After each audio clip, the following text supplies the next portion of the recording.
Inertet nuk do të depozitohen më nëpër landfille ekzistuese, por në disa vend depozitime të reja që do të ngrihen vetëm për këtë qëllim. Përmes një projekt vendimi të hedhur në konsultim publik, Ministria e Mjedisit synon të zgjidhë problemin e mbetjeve inerte që hidhen në landfillet aktuale të mbushura ose në rastin më të keq në zona të ndryshme në mënyrë të pakontrolluar. Në vend depozitimet e përkohshme do të hidhet dheu i gërmimeve, si dhe materiale që rezultojnë nga prishja e ndërtimeve. Këto zona do të ndërtohen në të gjithë vendin e do të operojnë jo më shumë se 3 vite, por në raste të veçanta kur infrastruktura rajonale për trajtimin e mbetjeve inerte nuk është ende funksionale, zgjatet koha jo më shumë se 2 vite të tjera.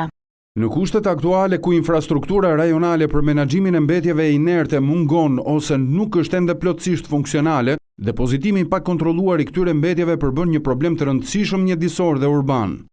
Vend depozitimet e përkohshme do të jenë në sipërfaqe jo më të vogla se 5000 m2 dhe do të ndërtohen nga subjektet të autorizuara nga Agjencia Kombëtare e Ekonomisë së Mbetjeve.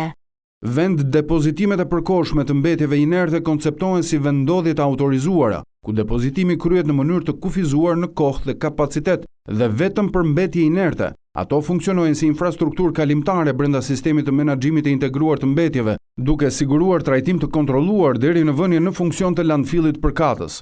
Projektakti vendos gjithashtu objektiva për rikuperimin dhe riciklimin e mbetjeve si standard që zbatohet edhe në vendet e Bashkimit Evropian. Në relacion thuhet se ngritja e këtyre vend depozitimeve nuk do të ketë efekte për buxhetin e shtetit, pasi kostot do të përballohen nga subjektet e autorizuara përmes mekanizmave të tarifimit të shërbimit.